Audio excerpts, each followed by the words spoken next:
Bismillahirrahmanirrahim. Assalamualaikum warahmatullahi wabarakatuh. Bagaimana hari libur Anda? Apakah betul-betul hari libur? Kita ini terlalu cepat libur. 5 hari, 6 hari udah libur. Yang bener aja. Bangsa yang banyak liburnya ini Indonesia. Ya saudara, lu rubah ya. Coba ubah nih. Perhatikan. Hari libur itu jadiin hari dagang, hari jualan, hari ibadah. Walaupun dagang dan jualan pun insya Allah bisa jadi ibadah. Jangan hari libur itu jadi hari tidur. Nah, sehingga ini menjadi apa? Menjadi produktif. Ini saya titip pesan nih sama saudara semua. Sebab Indonesia ini nggak benar itu loh. Kita menganggap anak-anak kita udah capek dari Senin ketemu Jumat misalkan. Senin sampai dengan Jumat, dia capek, dia merasa capek. Yang satu belajar, ya sekolah. Yang satu kemudian kerja. Lalu hari Sabtu dan Minggu menjadi hari happy. Ini nggak benar. Ya, jadi kalau bisa Indonesia ini hari libur berubah menjadi hari dagang, hari jualan, hari ibadah. Bahkan jam itu begini maksudnya. Teman-teman misalkan kerja produktif pagi sampai katakanlah sore misalnya. Lalu ada lowong waktu malam. Ya udah malam nih jadi hari kerja gitu loh. Jadi hari dagang, hari jualan, hari ibadah. Ustadz nggak gitu-gitu amat kali. Itulah bangsa maju gitu sebenarnya. Kita disuruh produktif sama Allah. Ya, saya memperkenalkan lewat Twitter. Ya, Yusuf_Mansur. Itu tentang satu sosok yang mengagumkan namanya Dr. Hasan Hito. Ini seorang ulama ya yang masih hidup tapi subhanallah menulis kitab fikih terlengkap 160 jilid. Tebelnya ratusan halaman. Ya, yang udah duluan terbit kitab ibadah ya 40 jilid. Nah, semasa beliau ini ya belajar dan kuliah, hidupnya prihatin. Ya, satu hari itu bisa makan 1 roti kering doang. Ya, karena tidak punya duit buat beli buku, lalu dia menyalin dengan tangannya sendiri. Ya, ratusan lembar kitab, ratusan ribu ya, lembar kitab. Belajarnya dari jam habis subuh begitu sampai dengan jam 10 malam.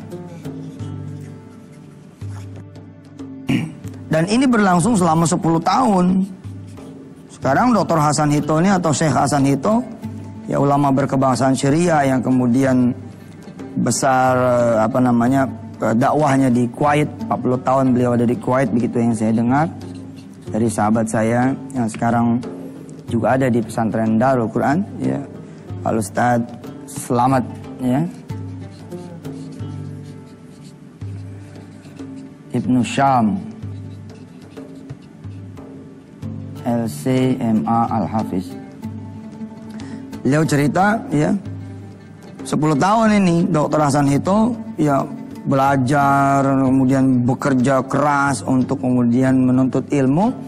Lalu sekarang menjadi orang enak gitu. Kalau kita enggak ya, Senin sampai Jumat kerja juga sebenarnya sih nggak bisa disebut hebat juga kerjanya gitu loh. Ya begitu-gitu aja sih kerja di Indonesia kan subhanallah enak, nyaman.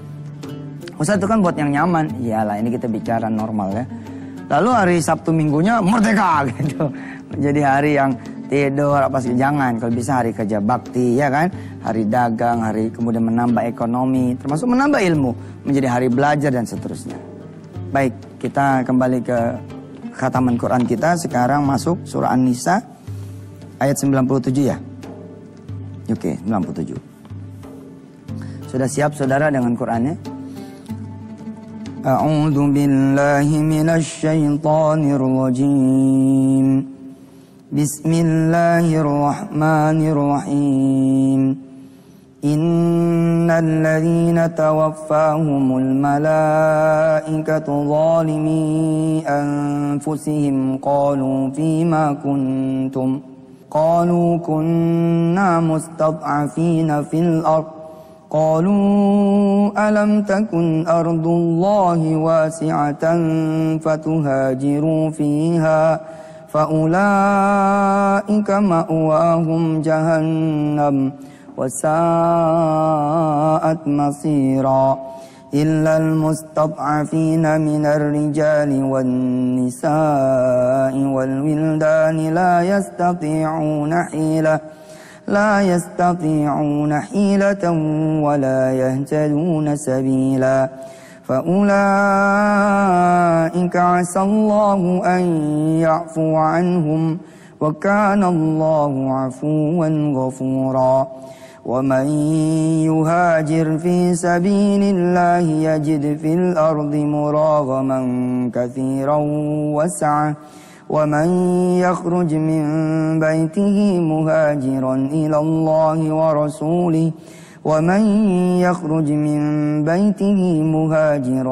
الله ورسوله ثم يدركه الموت فقد وقع أجره على الله وكان الله غفورا رحيما Sadaqallahul azim. Silakan lewat aja dulu.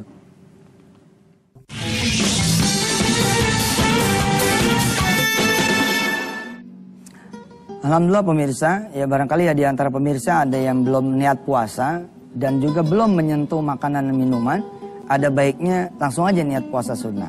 Apa-apa dah, ini hari Senin, ya. Orang-orang yang sedang susah, yang sedang banyak masalahnya, yang sedang butuh pertolongan Allah, lagi banyak penyakitnya, lagi pengen punya anak, pengen bayar utang, pengen punya jodoh, harusnya dirindu itu namanya puasa. Kenapa? Karena dengan berpuasa kita dekat dengan Allah, ya, dan selama berpuasa doa'uhu mustajabun. Doa kita kemudian diterima oleh Allah Subhanahu wa taala. Asik kan kita berdoa pada saat kita kemudian berpuasa, subhanallah. Kita teruskan. Saya masih mengingat materi kita Jumat yang lalu gitu ya. Masih seputar jaminan. Saudara-saudara yang dirahmati Allah, kenapa Allah tidak menjamin kita punya hidup? Kecuali adalah sesuatu yang Allah berikan untuk semua makhluknya di muka bumi ini. Karena satu barangkali, kita tidak sholat. Tidak beribadah kepada Allah Subhanahu wa taala. Kita tidak memperhatikan Allah, ya bagaimana mungkin juga gitu loh. Kecuali dengan rahmat rahimnya Allah, ya Allah memperhatikan kita. Kita tidak pernah mengistimewakan Allah, akhirnya kita pun juga tidak menjadi orang-orang yang diistimewakan. Ada tukang bubur, ini anggap aja gerobak bubur ya, jangan protes. Oke, ini tukangnya nih, orangnya. Ente tiap hari pesan bubur.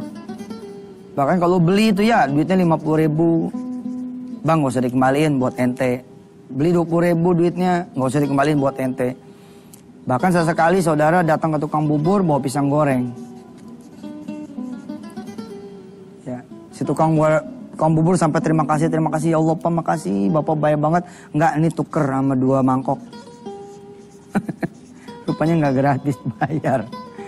Kalau mau bubur 2 mangkok bubur gratis. Enggak lah ya, kita kasih nih, apalagi itu. Maka tukang bubur ini, Masya Allah, di saat kita tidak datang kepada dia, dia antar ke pintu kita. Assalamualaikum, Assalamualaikum. Kita keluar nih. Abang, ada apa bang? Ini buburnya. Enggak, saya enggak mesen. Masa sih? Perasaan mesen, itu dia. Karena kita langganan gitu loh. Well known people. Ya. Kita ini well known people gitu. Sehingga tukang bubur ini mengenali kita sebagai orang-orang yang berhak untuk mendapatkan perhatian lebih. Umpama kata nih banyak orang di sini ngantri gitu. Terus tukang bubur mencium baunya kita. Kita kan khas banget nih datang ke tukang bubur belum mandi, belum apa gitu. Khas baunya. Dikenalin baunya dia nih gitu. Langsung dia nengok, Bapak mau duluan Pak? Nggak apa-apa ngantri. Udah biar duluan, nggak apa-apa yang lain biasa kok gitu. Subhanallah. Itu kita gitu loh. Amal kita ini biasa banget gitu. Ini siloka tukang bubur pun saya pakai di dunia sedekah. Ada ngantri, tiba-tiba ya ente ikut ngantri, ya udah dapat daftar antrian. Kalau mau jalan tol gimana? Langsung menyeruak gitu. Ente taruh gocapan, jebret, Pak, bubur, kembalinya buat ente. Ngasih duluan di muka, bayar dulu di muka, nanti ente yang didahulukan. Seperti itu, walaupun Allah nggak gitu-gitu amat ya. Tapi inilah adab kita kepada Allah SWT. Masa Allah jadi calo terus kan? Kalau tanah laku nanti begini, kalau saya jodoh datang nanti begini, kalau nanti saya sembuh nanti begini, kalau anak saya lulus nanti begini.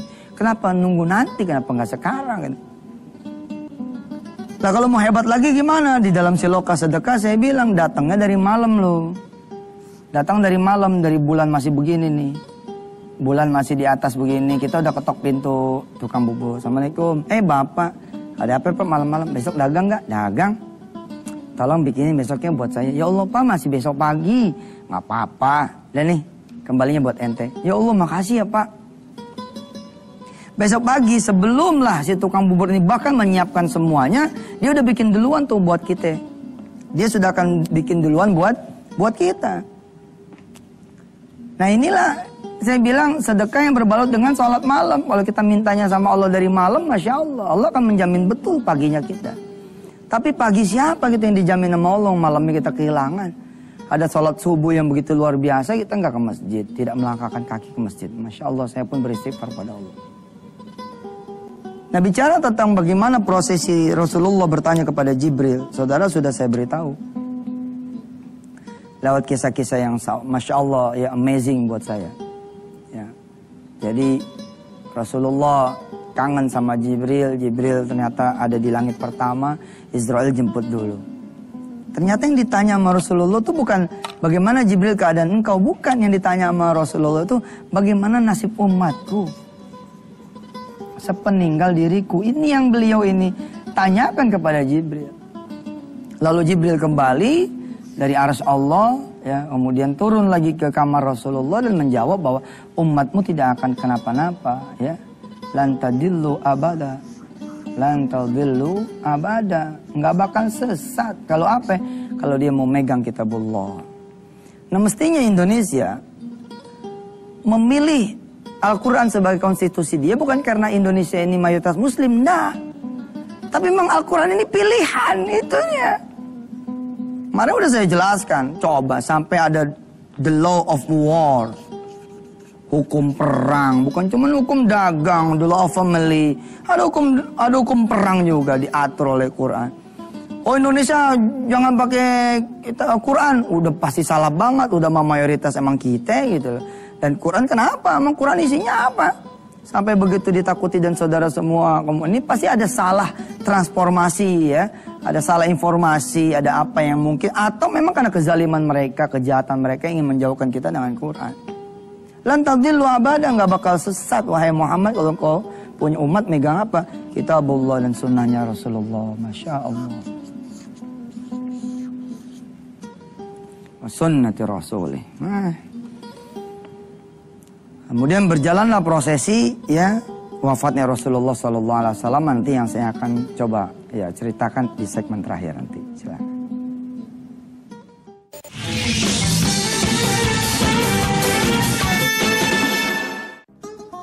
Selamat kembali di Wisata Hati pemirsa. Alhamdulillah saudara jaga anak saudara, putra putri saudara, bukan cuman dia harus jauh dari zina, harus jauh dari narkoba, tapi juga dia harus salat.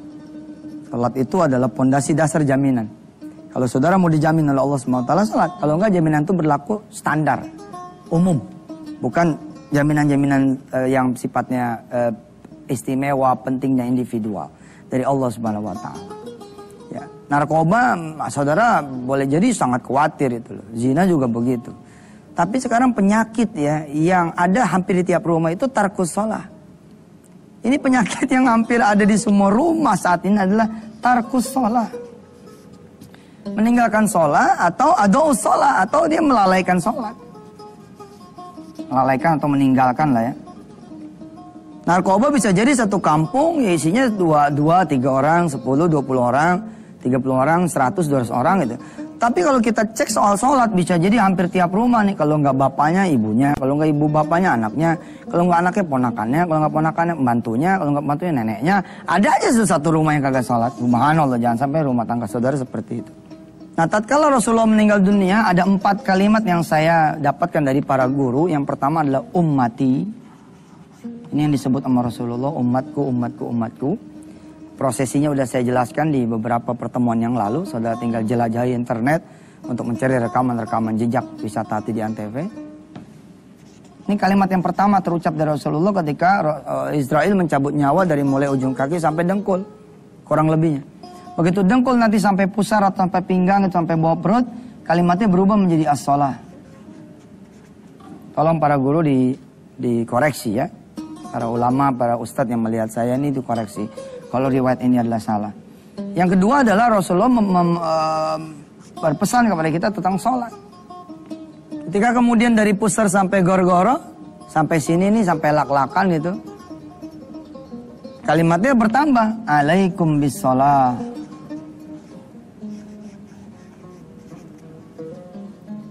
Kewajiban atas musolat, kewajiban atas musolat, kewajiban atas musolat sampai sini.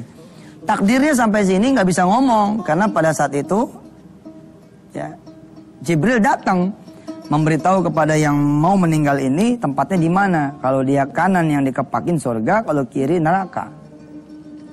Tapi Rasulullah beda. Jibril nggak mendatangi. Orang prosesi kematiannya Rasulullah, Jibril memalingkan muka. Ketika Israel nanya, kenapa engkau malingin muka? Udah mah tadi sempat tertahan di langit pertama, kok sekarang masih malingin muka juga? Apa kata Jibril? Aku tidak tega melihat engkau mencabut nyawa orang yang paling aku sayangi, yang paling aku kasihi.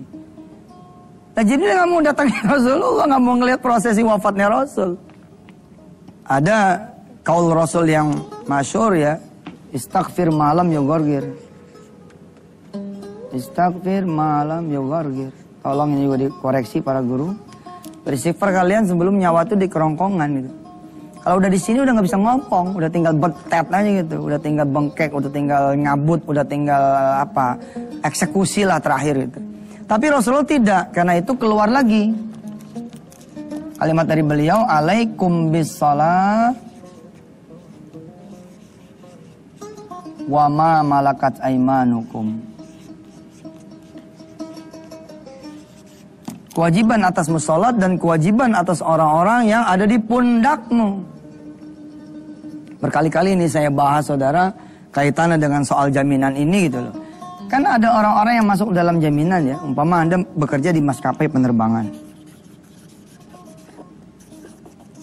Nah, maskapai penerbangan ini punya garansi. Kalau Anda misalkan satu maskapai yang saya kenal misalkan Emirat ya. Emirat ini kalau Anda kerja di sana itu keluarga itu yang dimasukin di dalam daftar, di dalam list of family gitu. Itu bisa kapan aja boleh terbang, bayarnya cuma 10%. Kemana saja. Itu saudara. Ya. Kalau penumpang penuh bla bla bla, saudara masih tetap pengen pergi, saudara kena cas 50% saja. Tapi kalau bapaknya lagi gondok sama anaknya dikeluarin dari list nih. Gua nganggap lagi sebagai anak. No, udah repot nih kalau kemudian yang tidak nganggap sebagai hamba adalah Allah. Ada loh orang-orang yang jangankan nanti di akhirat ya, Allah udah nggak mau lagi melihat dia. Sejak di dunia Allah udah nggak mau lihat dia. Kalaupun kita hidup, udah karena benar-benar itu sunatullahnya aja gitu, kebaikan Allah yang Ar-Rahman itu. Lah catatan saya adalah buat Anda semua. Balik nih kok mata di materi awal seorang supir gitu, oke, dengan 2 anak, 5 anak, 1 istri, 2 orang tua, 2 mertua, 2 adik ipar, 2 kemudian kakak ipar, dan masih ada lagi tanggungan 3 orang anak asuh. Lah hebat amat si sopir ini, sedangkan penghasilan dia 500.000. Yang hebat bukan si sopirnya, tapi dia ini dan keluarganya semua bertuhan Allah Subhanahu Wa Taala. Setiap malam mereka bangun malam beramai-ramai bersama-sama. Lalu sama-sama juga ke masjid. Semua ditanggung Allah. Tapi kita lihat coba. Ya, satu keluarga dengan 3 orang anak. Ada 1 mental, anaknya kemana nggak ngerti. Nggak masuk jaminan ini. Kita perdalam ya. Besok hari Selasa insya Allah. Ya, masih tentang jaminan. Mudah-mudahan saudara tidak keburu bosan. Ya, sekali lagi saudara berjuanglah untuk kebaikan putra-putri kita. Bukan saja dia harus terhindar dari zina dan mendekati zina, sehingga tidak perlu lagi ya khawatir soal kondom dan lain-lainnya. Bukan juga soal narkoba saja, tapi juga persoalan sholat. Bismillahirrahmanirrahim. Ya Allah ya Rabb, mudah-mudahan Senin ini menjadi awal yang baik buat seluruh bangsa kami dan negara kami. Dan mudah-mudahan seluruhnya Engkau melihat adalah orang-orang yang di tengah malamnya bangun, salat subuhnya bergegas ke masjid, salat zuhur, asar, maghrib, isya juga berjamaah di masjid. Semuanya mentingin salat, semuanya kemudian khawatir akan salat, dan semuanya menjadi orang-orang yang Engkau istimewakan, bukan saja di dunia, tapi juga nanti lebih penting nanti alam mahsyar nanti. Allah Rabbi fir warham wa anta khairur rahimin walhamdulillahi rabbil alamin. Makasih pemirsa, sampai ketemu lagi besok Selasa. Wassalamualaikum warahmatullahi wabarakatuh.